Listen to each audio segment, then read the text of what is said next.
septiembre del 18, cuando ya el CENEPRED advertía de esto y decía, atención, municipalidades, hay que trabajar y tomar medidas, el señor Castillo se iba de gira a Estados Unidos. Aquí está, coincidencias. Terrible revelación. Mávila Huertas, el día de hoy en su programa, ha descubierto documentos ocultos del gobierno del expresidente Pedro Castillo, documentos que explican por qué motivo la tragedia desencadenada por este fenómeno natural, hablo del ciclón Yaku, es gran responsabilidad del expresidente Castillo, pues como si es que no hubiese sido suficiente el intento de golpe y los mega escándalos de corrupción que nos dejó el exmandatario, resulta también que Castillo ya sabía que se venía un terrible fenómeno natural, pero ante esto decidió no hacer nada para seguir robando mientras podía. Mejor veamos los detalles en la siguiente nota, ya que pese a que no está en el poder, Castillo sigue fregándole la vida a los peruanos. Sobre la emergencia climática en nuestro país, el gobierno esta noche ha emitido un decreto supremo que declara en estado de emergencia los distritos de Ancón, Pucusana, Punta Hermosa, Punta Negra, San Bartolo y Santa María del Mar, de la provincia y departamento de Lima por impacto de daños ante intensas precipitaciones pluviales. Aquí están detalladas cuáles son las acciones a ejecutar. La Municipalidad Metropolitana de Lima y los gobiernos locales tendrán que entrar en coordinación directa y bajo el seguimiento del Instituto Nacional de Defensa Civil. Dice, también se establece el financiamiento, la implementación de las acciones previstas en el presente decreto supremo se financia con cargo al presupuesto institucional de los pliegos involucrados sin demandar recursos adicionales al Tesoro Público. Esta noche en el programa vamos a contarles que ya el año pasado, desde el 12 de agosto 2022, había un informe de CENAMI advirtiendo sobre la intensidad de las lluvias que íbamos a soportar en este momento. Pero no solamente eso, sino un informe del CENEPRED que ya decía cuáles eran las acciones que se debía tomar. Este documento o estos documentos, el primero es de agosto 2022, septiembre 2022. Pero ¿qué ocurría en ese momento? Durante el gobierno de Pedro Castillo. Vamos a desglosar la información para ustedes más adelante. Congresista, esta noche, una noche en la que tenemos que hacer un seguimiento, sin duda, de lo que acontece en el país. Y quería compartir con usted, bienvenida y gracias por acompañarnos, parte de este documento que les contaba. Este es un documento que se redactó y se finalizó, se presentó finalmente el 12 de agosto de 2022. Aquí lo tienen ustedes, es un documento de CENAMI. CENAMI depende del Ministerio del Ambiente. En ese momento, ¿quién era el ministro? Modesto Montoya. Y vamos a rescatar un pronóstico dentro de este documento oficial. Decía, pronóstico de lluvias, Tumbes, Piura, Lambayeque y La Libertad. En esta región se prevé un escenario de lluvias debajo lo normal con una probabilidad de ocurrencia de 41% y como segundo escenario dentro de lo normal con 39% de probabilidad. Ambas son muy cercanas entre sí. No se descartan eventos puntuales de lluvias intensas, especialmente en marzo. Costa Centro, Ancash y Lima. En la costa central se prevé que las lluvias varíen dentro de sus rangos con probabilidad de ocurrencia de 40%. Seguido de un escenario que contempla condiciones inferiores a lo normal. Pero hay más todavía en este documento. Aquí está el diagrama, ¿no? Un diagrama que veía cómo en Ancash y Lima se advertía ya la presencia de lluvias en estas regiones, en la parte alta de estas regiones. Y en el norte también se había anunciado. Y todo esto había dado pie a otro documento, porque esta información la recogió el CENEPRED, que es parte del Sistema Nacional de la Gestión de Riesgos, en otro informe de septiembre de 2022. En las conclusiones, este otro informe, ¿qué decía? ¿Qué decía? Pronóstico de lluvias para el verano 2023. Según el pronóstico para los meses de enero-marzo, presentado por CENAMI en el informe técnico tal del 15 de septiembre, al que hacíamos referencia, es más probable un escenario de lluvias con valores superiores a lo normal en la sierra central y sur del país. Dice, lo que estaría asociado a una continuación de la niña en el Pacífico Central. En el resto del país esperan condiciones relativamente normales. Y las recomendaciones, finalmente, y para no aburrirlos, lo que hacía era que se tomen inmediatamente las medidas necesarias. Advertía a los gobiernos locales. Se ha identificado un total de 1.074.917 personas que estarían expuestas a riesgo muy alto frente a la posible ocurrencia de inundaciones. Es decir, no solamente debíamos haber aprendido por la historia recurrente de la presencia de este tipo de fenómenos y del fenómeno del Niño en el Perú, sino que además aquí está el trabajo el año pasado, cuando el presidente Castillo todavía se mantenía en el cargo. El señor Modesto Montoya era el ministro de Ambiente y luego fue sustituido por el señor Wilber Rosas, de 24 de agosto al 7 de diciembre. Hay que mencionar que la producción de este programa se comunicó con Wilber Rosas para pedirle, por supuesto, una declaración, un comentario respecto a lo que está sucediendo. Y él lo que dijo es que estaba ocupado, pero que sí, que conocía los detalles del informe, que sí lo sabía. Y entonces, ¿qué se hizo? Recordemos que en agosto, el 9 de agosto, ¿qué pasaba? Poquito antes de que el CENAMI entregara este informe al gobierno, pero ¿en qué estaba pensando el gobierno de Pedro Castillo en ese momento? En Jennifer Paredes. La Fiscalía había allanado Palacio, ¿no? Y se investigaba la pérdida de imágenes de las cámaras, y Pedro Castillo hacía un mensaje a la nación, ¿no? Daba un mensaje a la nación defendiendo a su familia y atacando a la Fiscalía. En septiembre del 18, cuando ya el CENEPRED advertía de esto y decía, atención, municipalidades, hay que trabajar y tomar medidas, el señor Castillo se iba de gira a Estados Unidos. Aquí está, coincidencias, ¿no? Coincidencias desafortunadas que explican finalmente lo que está pasando o aportan explicaciones. Bienvenida, la congresista está con nosotros y bueno, usted lo que ha hecho es pedir una investigación sobre el trabajo de esta Autoridad para la Reconstrucción con Cambios. Así es. Buenas noches, Mávila.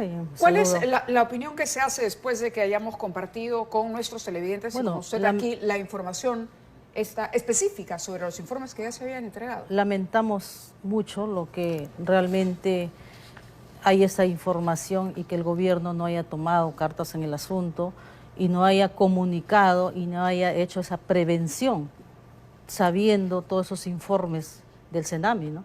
Entonces, este es algo lamentable y creo que esto merece la pena más grande que puede haber, porque no podemos jugarnos con la vida de las personas. Sin duda, pero la comisión que usted propone crear es para investigar específicamente lo que se hizo a partir de 2017 en adelante. Por supuesto. La Comisión de Reconstrucción por Cambios, lo que queremos es de que se forme una comisión multipartidaria de investigación para ver qué es lo que Reconstrucción por Cambios, qué es lo que no ha hecho, porque se ha invertido más de... O sea, el presupuesto que se inició son más de 26.000 millones de soles, ¿no? Que eso prácticamente son 5 ministerios, ¿no? Entonces, si tú vas al norte, no se ve y no refleja nada de lo que se ha hecho. Se ha dicho que se ha hecho colegios, se ha hecho postas de salud, perfecto, pero no se atacó el problema. No se hizo los ríos, no se ha hecho las defensas ribereñas. O sea, no ves nada, porque ahorita nuevamente tenemos el mismo problema. Entonces, hay una comisión congresal, sin embargo, del Niño Costero. Por supuesto, pero es para seguimiento de los problemas. Entonces se le preguntó a la comisión por qué no ha hecho la investigación, por qué no ha denunciado si hubo algún indicio, pero ellos dicen no nos han dado esa facultad, ¿no? Pero entonces, ¿cuál era el objetivo de este grupo de trabajo liderado por el congresista Revilla? Bueno, eso pues hay que preguntarle a ellos, pero yo en vista de que he ido a visitar el norte del país y he venido lamentablemente pues bastante adolorida de ver toda la situación que está atravesando el norte del país y a pedido del gobierno regional de Piura, donde nos ha pedido públicamente que se investigue porque su zona es bastante azotada por este fenómeno del Niño. Entonces yo he presentado esa moción pidiendo de que se conforme una comisión investigadora para determinar las responsabilidades que tenga que haber y de quiénes depende, por qué no se ha invertido esos dineros en todos estos proyectos de prevención. A ver, esta comisión en el Congreso del Niño Costero no ha costado poco dinero al Estado, ha gastado $500,000 en la contratación de asesores. Sí, Usted bueno, nos dice que no hay conclusiones al respecto. Lo que nos ha manifestado el señor Revilla, bueno, estuve en una entrevista con él, y cuando él dice ingresó solamente ha encontrado un avance del 20% y que ahora ya tiene un avance de un promedio del 75%. Casi 80, sí. Casi 80%, que inclusive le he dicho pues que yo no veo ese avance, ¿no? Pero bueno, él tendrá que responder por su comisión, ¿no? Entonces yo al ver eso he tenido que presentar esa moción. Pero se justifica que el Congreso haya gastado $500,000 en la contratación de asesores para decirnos que lo que se hizo fue construir algunos colegios, algunas postas u hospitales, no solucionar el problema. Eso es algo que ya sabemos. No se necesita una comisión en el Congreso, menos que gaste esta cantidad de dinero en asesores para que diga algo que ya conocemos. Bueno, la comisión que se ha formado del Niño Costero para el seguimiento de los proyectos de reconstrucción por cambios tendrá que responderle al Congreso de la República y al país entero qué es lo que ha hecho, ¿no? Ellos son responsables de su comisión. Cada presidente es responsable de su comisión, de lo que ellos han hecho, y en su momento tendrán que responder. Entonces, con esa comisión investigadora también le tendrán que pedir cuentas a esa comisión qué es lo que han hecho. Fíjese que en los antecedentes, en el año 2017, que ocurrió, cuando ocurrió aquel niño costero devastador, que es el antecedente de lo que aparentemente viene, ya está prácticamente confirmado. En esa oportunidad, otra congresista fujimorista fue encargada de presidir una comisión similar a esta.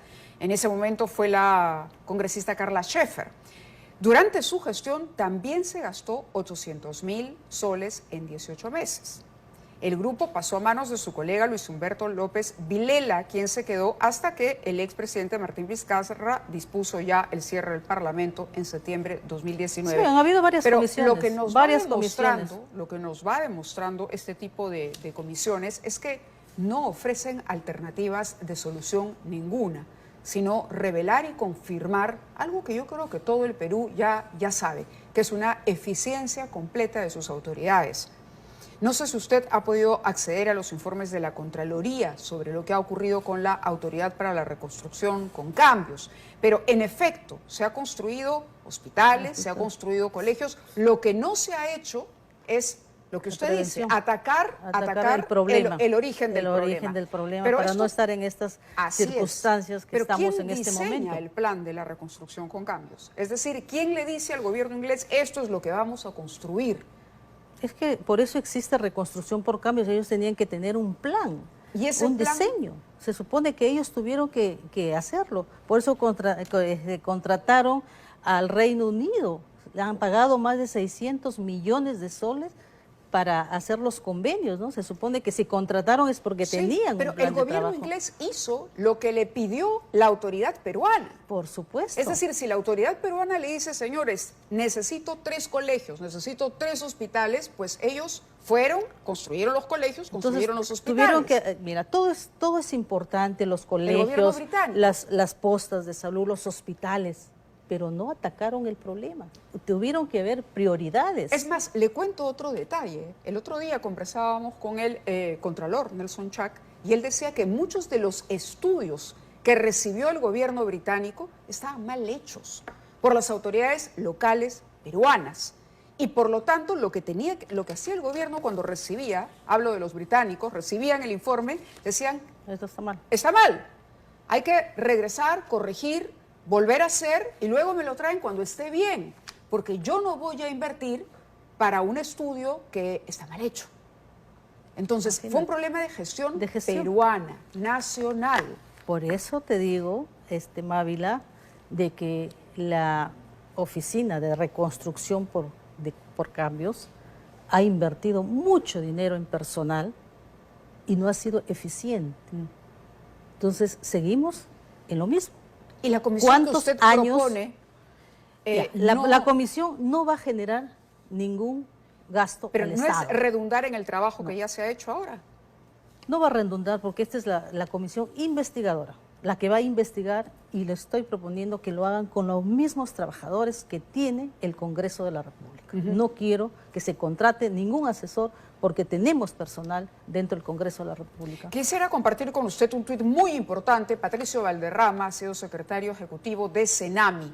No sé si tenemos ese tuit que es realmente revelador. Y decíamos, ojo con esto, la elevación de la temperatura ya advierte, esto ocurrió en el año 97, antes del fenómeno del Niño del 98, fue exactamente igual, un año sin invierno. Dice, anomalía de temperatura del mar peruano al 14 de marzo, panorama casi idéntico, en este caso Valderrama menciona el 2017, inclusive las fechas similares. Los primeros huaicos en Punta Hermosa, el 14 de marzo de 2017, 6 años y no se hizo nada. Y acompaña este tuit, este comentario, con una gráfica, ¿no? Una gráfica que revela claramente cómo se ha elevado la temperatura del agua, identificándola con color rojo. Pero ya esta elevación nos dice que hacia junio o julio podríamos tener un fenómeno del Niño. Eso es lo que están pronosticando que probablemente tengamos un fenómeno del Niño y posterior. perdóneme, pero esto lo ha trabajado la producción durante todo el día. Si me remonto al 12 de agosto del 22, cuando el señor Castillo se preocupaba por lo que pasaba con su hija cuñada, ¿no? Le acababan de entregar este informe al gobierno, agosto del 22. 6 meses, 7 meses para poder hacer algo. Y tampoco. Lamentablemente no han hecho nada. O sea, problema del Ejecutivo. Y los gobiernos regionales también. Ahora, los regionales fueron a elecciones. Acaban de asumir las nuevas autoridades. Son autoridades nuevas. Así es. Que recién han ingresado. Pero las anteriores también. Claro, ellos también Y se tienen les ha responsabilidad. criticado, claro, por la falta hay una de ejecución del responsabilidad. presupuesto. Aquí está Lógicamente que a justificada. veces hay autoridades pues que no están capacitadas para ser autoridades. ¿Qué hacemos ¿no? con ello? ¿Qué hacemos? Hay que tener mejores leyes para mejorar nuestras autoridades en nuevas elecciones.